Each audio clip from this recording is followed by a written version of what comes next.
Welcome back to Kiss the Badge, the podcast that plays football with its collar up, its chest out, and with football heritage as its sleeve sponsor. My name is Ash. I'm so glad that you're here for another pod. We're going to be digging into it. We're going to be going all things football nostalgia, all things football heritage, as Jose would put it. But I can't go any further. You know, I'm not a football news podcast, as you know. However, I can't go any further without mentioning the fact that Manchester United won a game of football convincingly, I might add. They haven't done that in a long time. That guy Frank is 1/5 of the way on his way to a haircut. You know, have things changed at Manchester United? I think it's too early to tell, probably. It was an incredibly convincing win. United were good value for it. They had the ball in the net 5 times. They hit the woodwork twice. Donnarumma made some incredible saves. They convincingly could have scored 8 or 9 goals. On another day, that's 8-0, you know, and that's not my bias United hat on. I saw the game. I watched the game. They were fantastic. Kobbie Mainoo, you know, unbelievable man of the match performance from Kobbie Mainoo. He's been on the bench all season. Amorim's gone and he's back in the team and he's proven his worth. He's already doing a contract extension according to today's news. Not confirmed, but looking likely. United are exploring it. You know, it's one of those things. We'll never know what could have happened under Amorim. We'll never know now. He lost me when he started digging out young players publicly and, you know, almost belittling them to the point where, you know, those players like Toby Collier, Harry Amas, young players who are out on loan are getting pelters from Ruben Amorim as Manchester United boss. That didn't sit well with me. You know, we're a club where youth is an important part of who we are at our core. You know, Duncan Edwards, who died in the Munich air crash, he was a teenager. You know, it is who we are as a club to give youth a chance. Youth, courage, success. That's what Manchester United's all about. When Amorim started belittling the youth and not using them, that's where he lost me a little bit. I was very surprised that he was sacked when he was. I thought he would have got to the end of the season. But Manchester United are flying under Michael Carrick. It's a great start for them with that win over City. They've got Arsenal this weekend. But for me, United, they do this. They raise their game against the big sides. Arsenal, they've beaten in recent years. This season, they've beaten Liverpool, City, Chelsea. You know, they raise their game against the big sides quite often. But it's not there that your titles are won. Your titles are won when you're playing your Brentfords, your Burnleys, your Brightons, West Ham, Fulham, Everton. These sides that United are not good at getting results against, that's where we're going to see what Michael Carrick's Manchester United are made of. So for me, the jury is still out, although a brilliant start. And of course, as a United fan, fully behind Michael Carrick. However, I'm not a football news podcast, as you know, but I just had to get that one in there. It's not very often United do as well as they did last weekend, so I had to mention it. One thing that I did forget to mention last week, unbelievably, is that Kiss the Badge is now available on YouTube in full form, so you can watch full podcasts on YouTube. You might be doing that right now, in which case, great to have you here. Please do subscribe to this channel while you're here. That's Kiss the Badge on YouTube, and all podcasts are going to be uploaded there in full and in video format. So if you want to watch along, you know, it might be that I'm talking about a particular shirt. I can hold it up. You can see it. You know, even last week we were talking about these types of things, you know, things from France 98 that we collected, these strange cards that you used to get from petrol stations, you know, 90s things, bobbleheads, you know, you can see the bobbleheads if you're watching along on YouTube. So please do subscribe to the YouTube channel and you can watch the pods. Or if you're a listener, you know, if you like to listen along on Spotify or wherever you get your podcasts, please continue to do that. You know, I'm just glad that you're here. I'm just glad that people are watching and listening. Don't forget to follow the channel as well on TikTok, Instagram, and YouTube, as I mentioned. The handle for those platforms is very simple, at Kiss the Badge Pod. So do connect with us on those platforms. I'm checking my DMs and I'm getting lots of contact from all of you about what you're enjoying, what you're not, different things you'd like me to cover. So do follow on those platforms. The plan for this channel and for this podcast is limitless. We'll see where it goes. You know, for me, it's a great creative outlet. I really enjoy reliving the good old days in football with all of you. So do subscribe on those platforms, particularly YouTube and Spotify, so that we can grow the pod. Who knows where this could go? You know, I watch a lot of football content on YouTube. I listen to a lot of football podcasts. Everything has to start somewhere. And for me, I would love to do more of this in future. I'd love this kind of thing to be my day job in future. You know, one day, way in the future when, you know, things have grown, but it has to start somewhere. And so if you're listening to this right now, help me to get there. You know, subscribe to the channel, interact with the content, share it with people you think might be interested, whatever you like. I leave it with you, but please do get in touch and subscribe at Kiss the Badge Pod. I'd really appreciate it. Right, before we move on to the crux of the episode, if you like, I wanted to introduce a new section to the pod that I thought I would bring in, and the section is called At Least It's Not a Gambling Sponsor. Because if you know me, you know that I am not a fan of gambling sponsors. I'm not a fan of the prominence of gambling sponsors in football, not just on shirts, but in the sport as a whole. So I wanted to do a section of the pod where I go over some of the more unexpected unions, if you like, between club and sponsor. You know, some of the ones that you look back on and you sort of find yourself saying, I can't believe they were sponsored by them. You'd never get that these days. You know, that kind of conversation. So, to kick things off, this week's episode of Kiss the Badge is brought to you by Pizza Hut, in association with Fulham from the 2001-2002 season. I remember when Pizza Hut came in to my hometown where I grew up, Barnstable. We didn't have a lot of fast food places. There was one McDonald's, and that was about it. So when Pizza Hut arrived, it was very exciting, particularly because I had seen it on Fulham's shirt from the 2001-2002 season. I feel like it was more in its pomp then as well. You know, they were opening new Pizza Huts. I don't feel like you would get a new Pizza Hut anymore. I feel like they're shutting down now. I think Pizza Hut must have been killed by first of all, the rise of the competitor. So what have you got? Papa John's, Domino's. I feel like Domino's is the market leader these days. Back then, it was Pizza Hut. I had some good times in Pizza Hut in Barnstable back in the day. I used to go there. The Pizza Hut, there was one near me, near my college. And so it was an obvious cheap choice. It was like £5 or £6 for an all-you-can-eat lunchtime Pizza Hut buffet, and you used to go in there and pay £6, eat all the pizza you like. Literally, you could sit there for hours and just eat pizza. I think my record was 21 slices.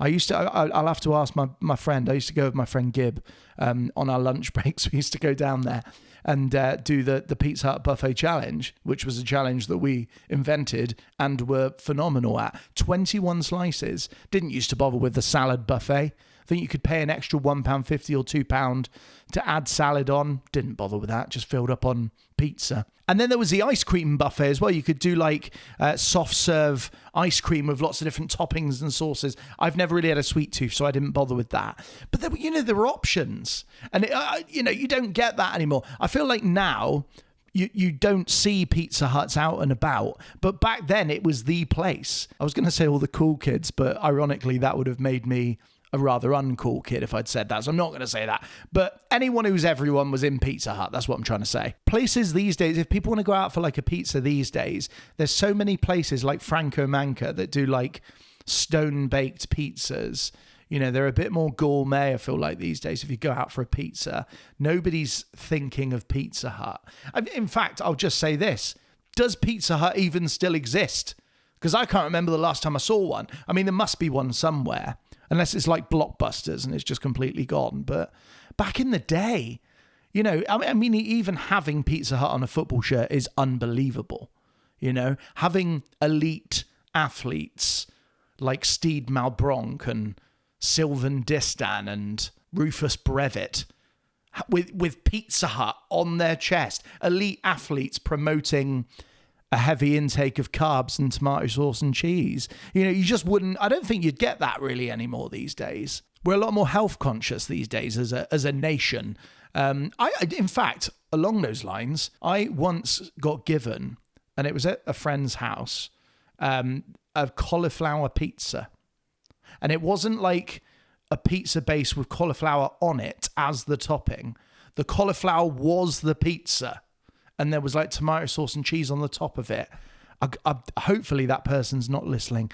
I didn't like it. I wouldn't order it again. And I don't think I've been to that friend's house ever since. The shirt looked amazing though, I've got to say. I would wear this shirt. I mean, I don't wear many English club shirts, only my own club, Manchester United. And ironically, today I am wearing another English club shirt. I've got Plymouth Argyle on. We'll come on to this one a little bit later. But I don't wear many other or any other English club shirts other than those two.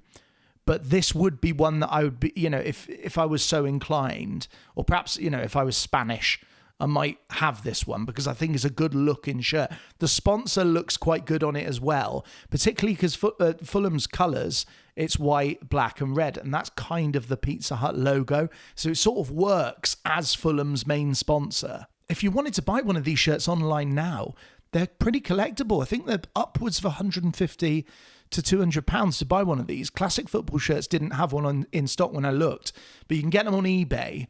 Not cheap, which is, an indicator that people want them. Another indicator that people want them is that Fulham actually re-released the shirt more recently. So you can buy a reissued version, which again, very, very popular, proves the, the sort of staying power of this shirt and of Pizza Hut, bizarrely, as a sponsor. I wanted to talk about this shirt first because the name of this section is, at least it's not a gambling sponsor. Do you know what replaced Pizza Hut the following season? Betfair. And do you know what Betfair were that year? They were the first ever gambling sponsor in English football. So this was a watershed moment for football right here. I mean, no betting sponsor looks good on a shirt. I'm yet to see one. And I wouldn't wear one morally, but also design-wise, the logo, they just don't look good. And I know Pizza Hut is like a junk food brand, if you want to call it that. But, gambling sponsors, they profit off of addiction. They profit off of, people who perhaps want to have a little flutter and have a bit of fun, put a few quid on, it escalates and it becomes ingrained. And all of a sudden, football is not quite as fun as it's supposed to be. So, for me, these gambling sponsors, it's dangerous. I think the only danger with Pizza Hut is a little bit of indigestion or gout. Now, you're listening to this pod because you like football nostalgia. That, for us, you and me, that's a shared experience. I want to talk about another shared experience that we've all been through. School. Life was simpler when we were at school, wasn't it? You had your clothes ironed and hung for you. Your dinner was cooked when you got home. Pocket money was just kind of given to you. If you were someone who got pocket money, it was there. You didn't really have to do a lot for it. Life was just a lot simpler. And, there was plenty of time for football. There was plenty of time for obsessing over the beautiful game and getting to know football as kids. And this was my experience. There wasn't even social media. These days, lots of kids, they're scrolling and they're on it for hours and hours and hours. Not just kids, adults too, but particularly the younger generation. They're so into it. They're so obsessed with social media and with their screens. When I was growing up in the 90s, and when many of you watching this were growing up in the 80s, 90s, 2000s, whatever it was, there wasn't that draw to a small screen. There was, there was other things to be interested in. And one of those things for a lot of us was football.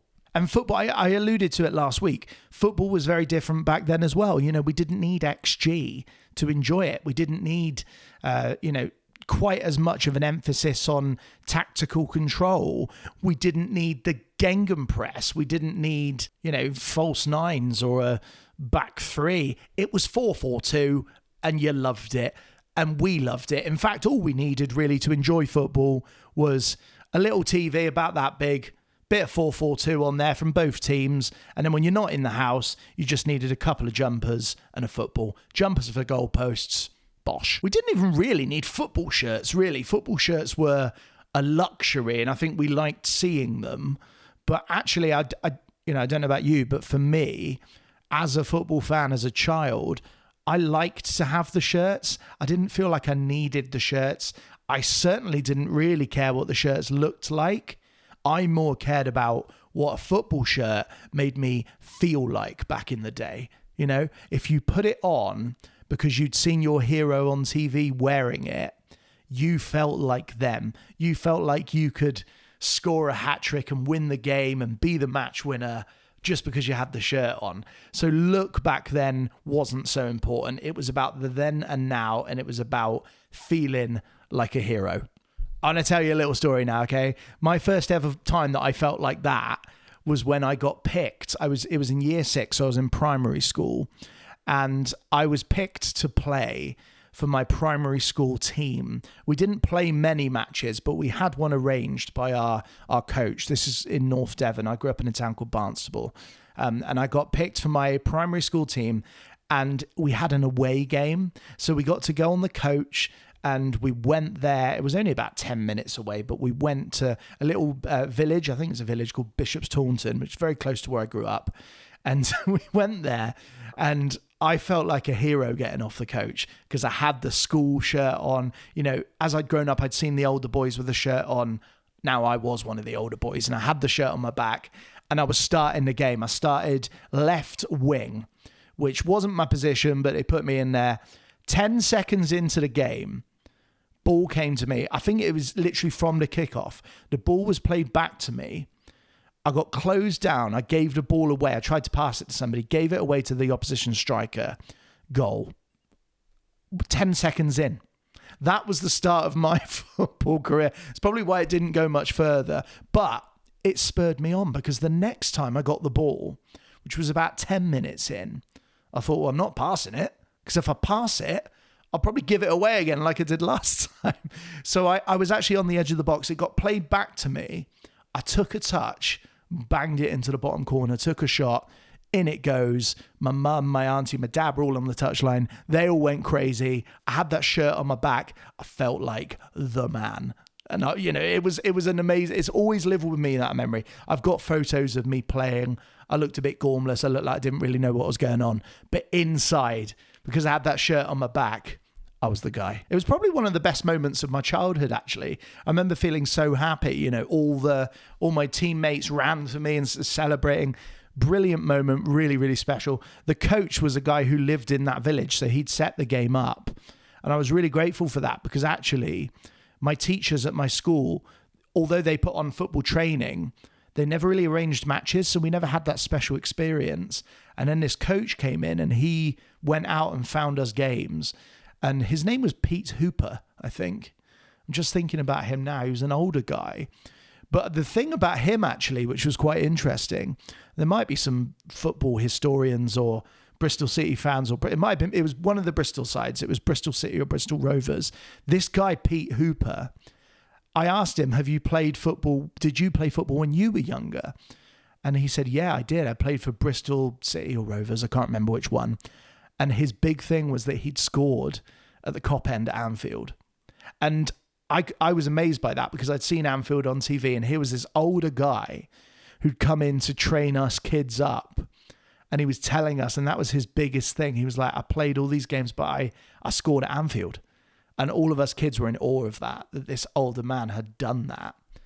And I said, do you have a video of the goal? And he did. He had a videotape of his goal that he'd scored, and he lent it to me. And sure enough, I watched it through, and there was a clip of him scoring at Anfield. What an incredible guy that guy was. I mean, he was old back then. He's probably not around anymore, I wouldn't imagine. But Pete Hooper, or anybody who's watching it, thank you. You gave me a good moment right there with that goal. I didn't play many organised football matches when I was at school. My thing was playing with my mates after school, playing at lunchtime. Every lunchtime it was football. That was what it was all about. I never did anything else. There was never homework club or, even Christian Union. I didn't go to anything like that.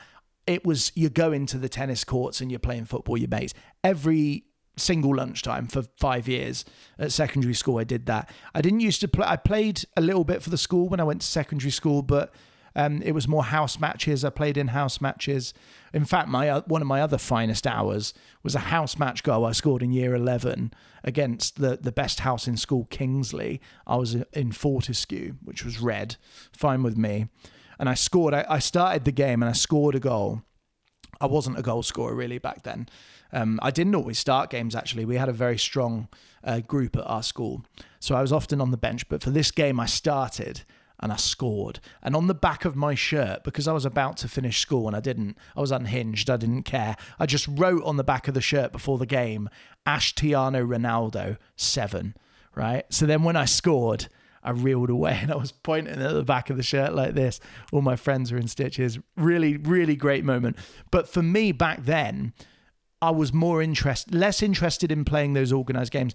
I was more about football with my mates. I'm a street baller, you know?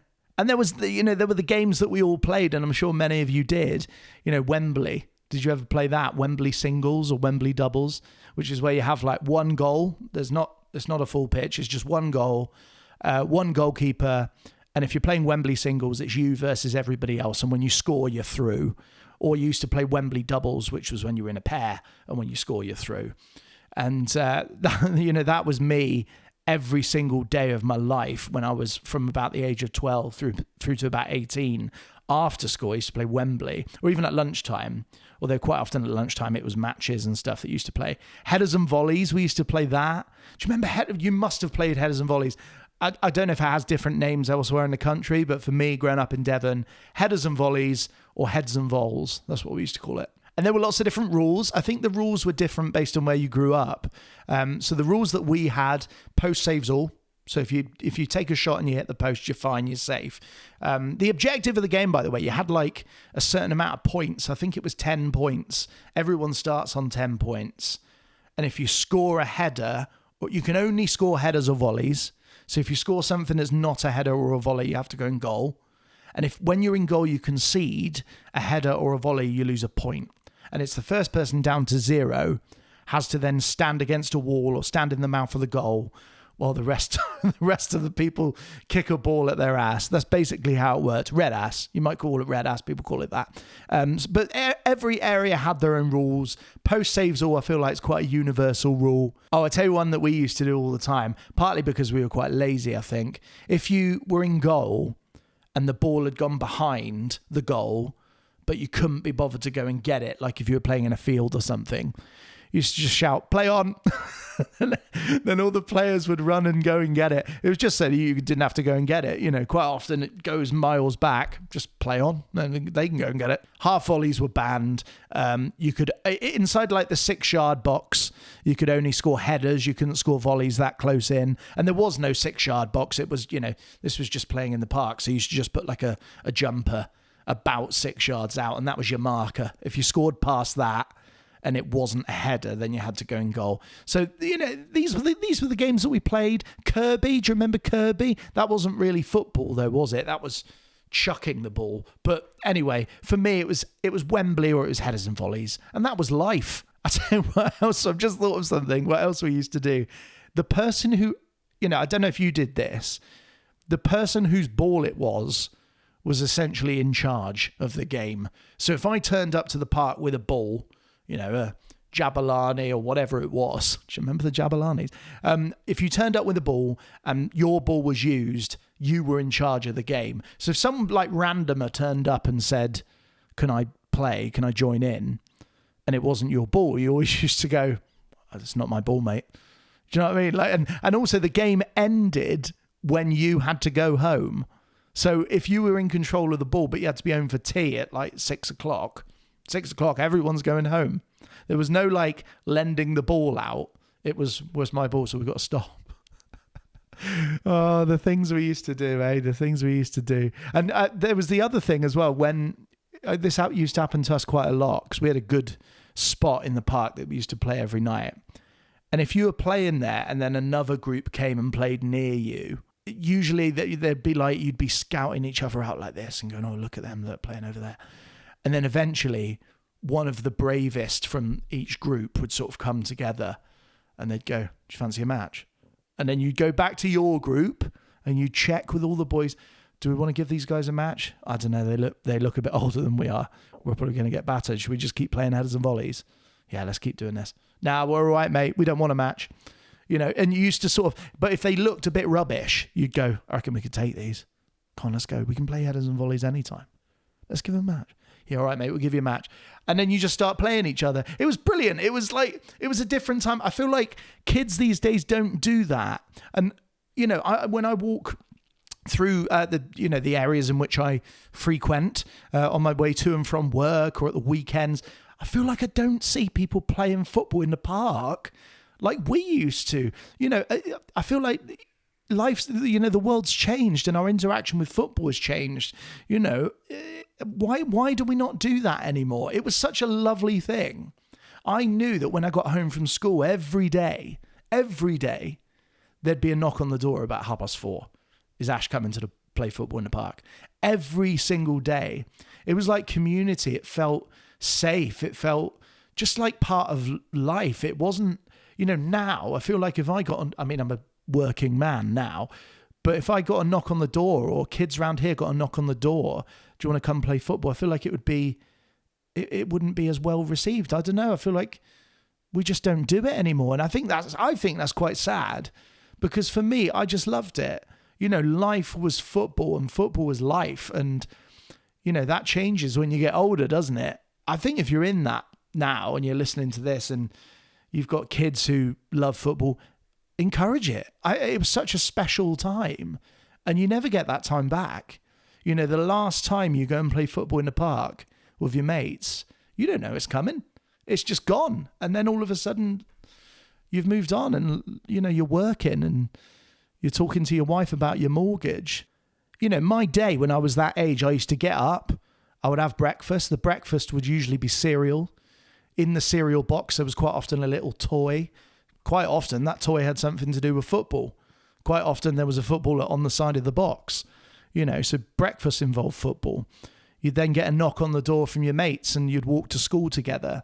And on the walk to school, you'd talk about football and you'd stop in at the corner shop and look at the back page of the paper and see what had been going on in football the day before, because you didn't have Sky, so that was your route in to see what was happening. And then you'd get to school and you'd do your lessons, and in your lessons you were accompanied by your football pencil case with your little football rubber that you got in the cereal box, first thing in the morning. You'd play football with your mates at break time, and then you'd play again at lunchtime, 15 minutes for break, 45 minutes to an hour for lunch, and that would be football. And then you'd have PE. I used to have PE last lesson on a Friday. It was double PE. And I used to play football there. That was usually all about football because the PE teachers knew we enjoyed it, so they let us play. And then you'd walk home and you'd be home for about an hour and you'd play. In that hour, you'd run straight up to your room and play a bit of Michael Owen's World League Soccer 99 or FIFA 98 or whatever it was. You'd play that. And then when that ended, you'd quickly have a little conversation with your parents, and then that would be cut short because your mates would knock on the door and they'd say, do you want to come to the park and play football? And the answer was always yes. So you'd go to the park and play football with your mates for 2-3 hours until the sun went down, and your mates would arrive and more mates would arrive, and then you'd meet other people and you'd have a big game of football together.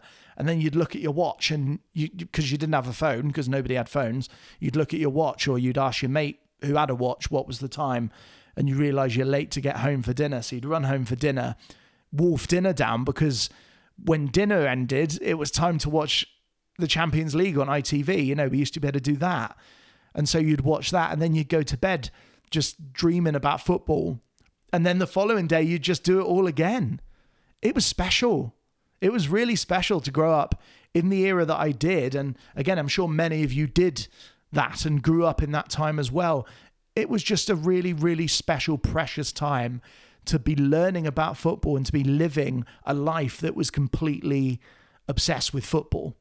If anyone young is watching this or listening to this right now, and you're having that kind of experience where you're learning about football and you're getting to know the game, cherish it.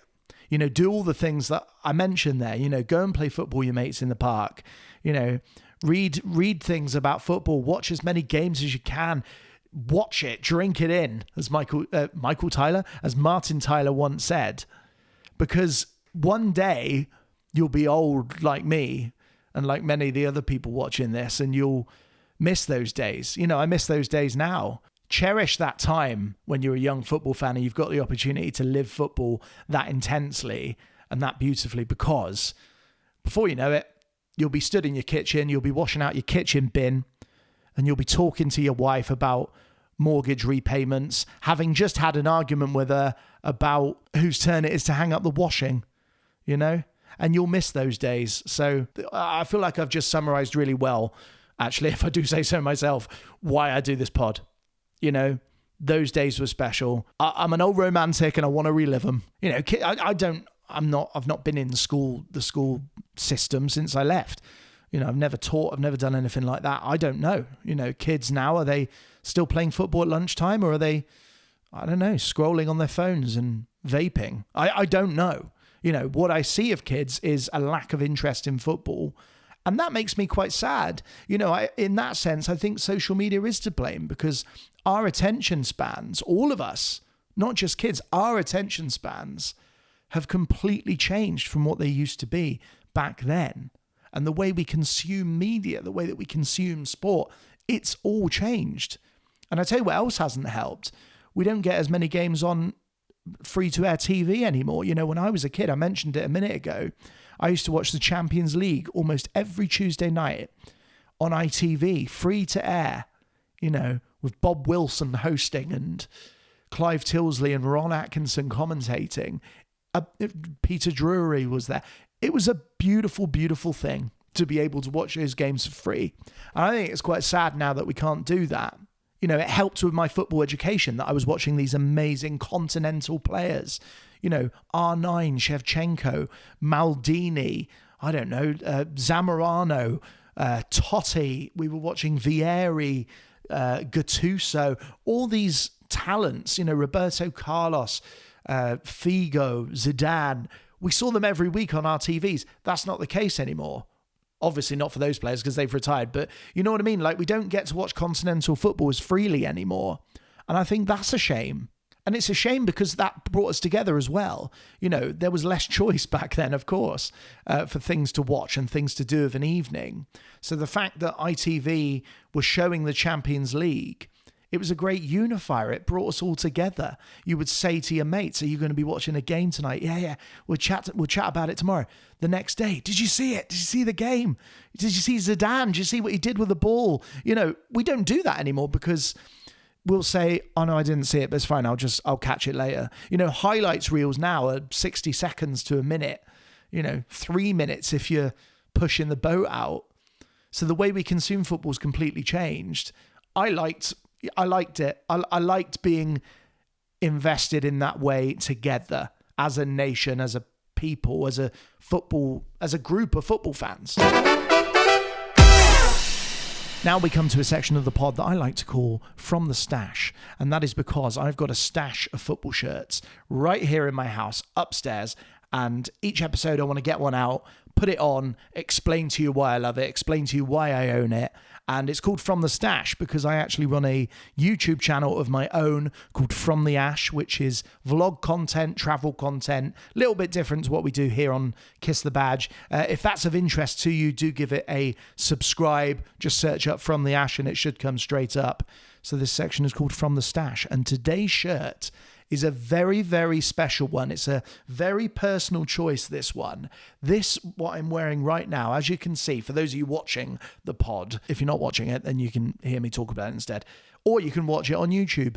Search up Kiss the Badge and you can watch full pods right there. But the shirt is the Plymouth Argyle home shirt from 1996. So from the 95-96 season, Plymouth Argyle wore this home shirt that I'm wearing right now. I snapped this one up very, very quickly because I saw it, and you never see these shirts. This shirt is incredibly rare.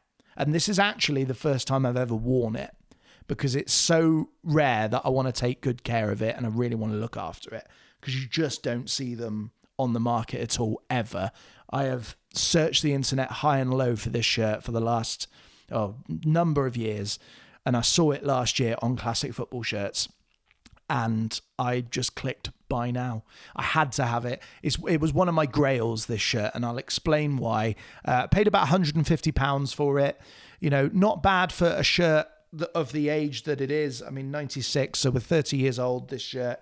And they made less of them than you would have done most shirts at the time because it's Plymouth Argyle. You know, it wasn't a club with a particularly huge fan base outside of the city of Plymouth.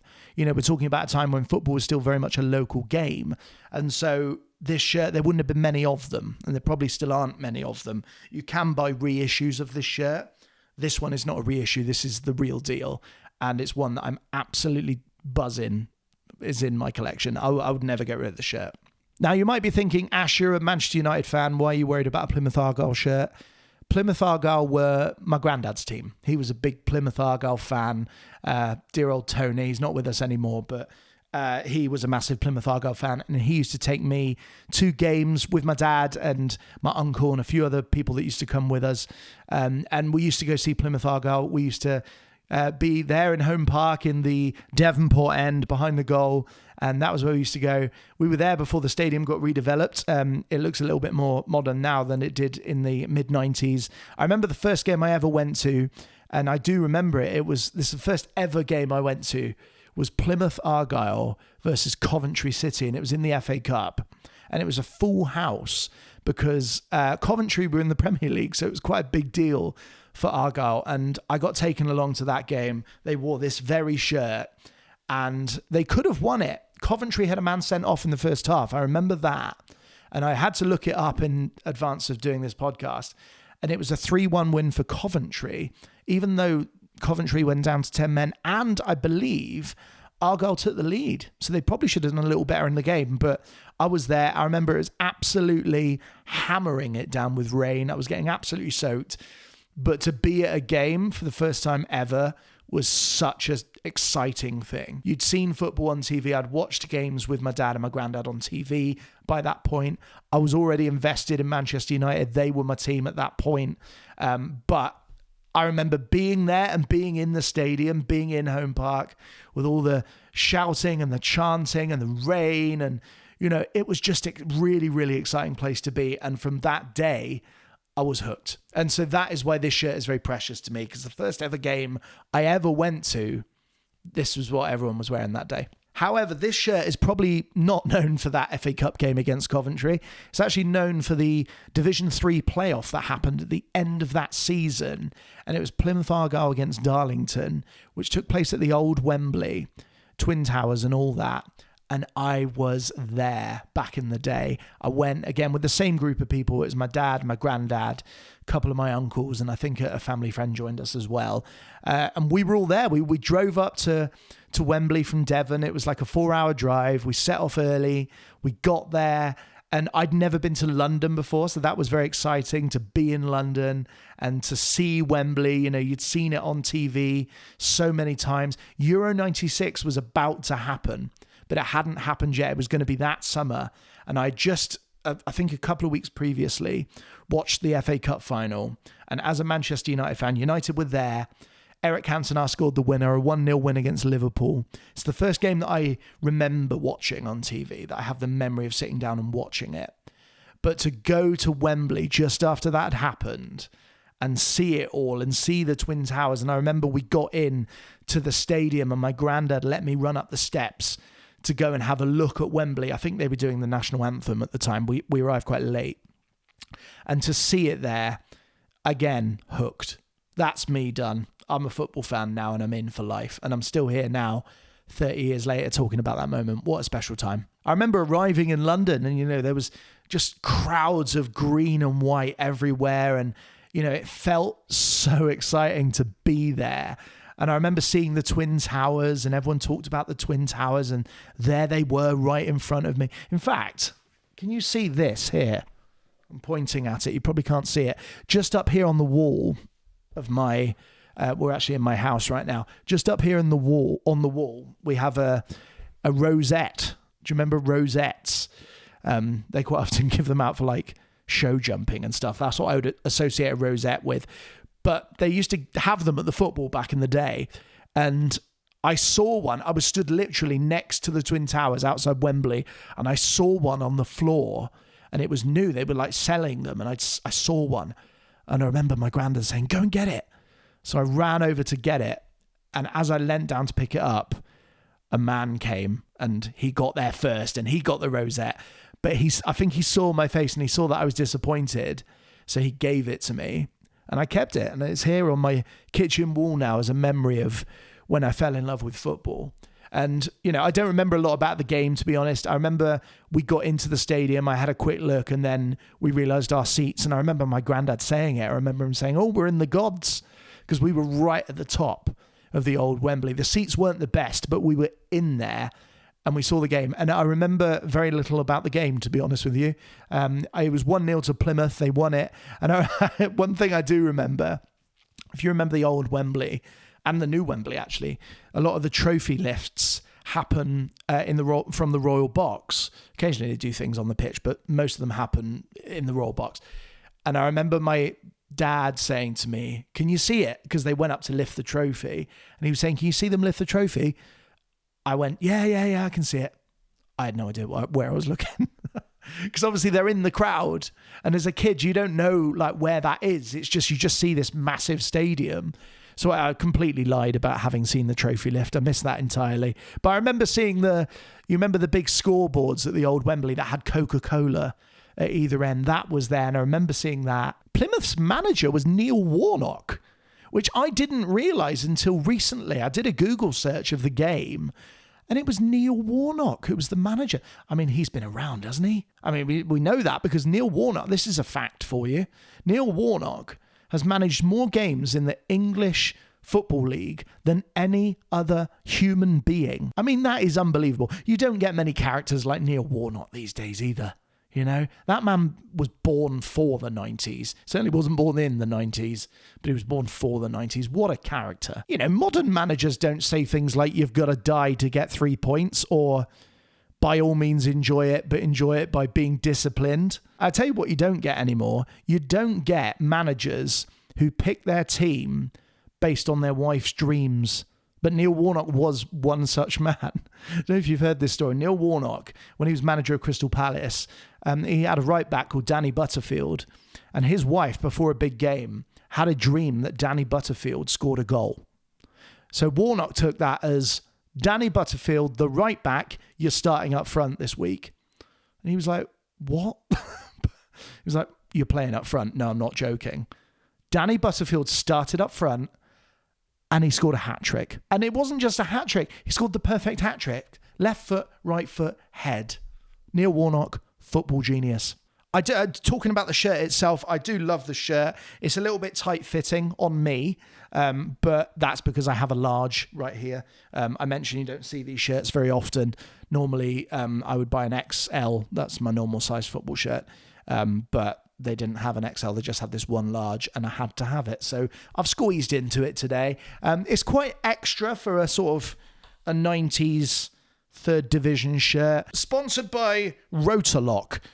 I don't know. I should have Googled this beforehand. I'm going to look it up now because I don't know what Rotorlock is. But I think the logo looks quite good on the shirt, particularly the red. But let's see, because if Rotorlock are a gambling sponsor, then I'm in a world of trouble because I've spoken on this pod about despising them. Here we go. Rotorlock is a global market leader in rotary valves and valve technologies for the powder processing and bulk handling industries. I mean, I don't know what I was expecting. Wasn't expecting that. Right, that is the end of Kiss the Badge for another week. Thank you so much for listening. If you are not yet subscribed to Kiss the Badge on Spotify and YouTube, please do so. You can also find us on TikTok and Instagram, and the handle for those platforms is @KissTheBadgePod, or you can send me an email on kissthebadgepod@gmail.com. I would love to hear from you. Let me know what you enjoyed about the pod, what you didn't, what you want me to cover, all those wonderful things. I'm going to leave it there for now. If you love the shirt, don't forget, where is it? There it is, to kiss the badge. See you next time.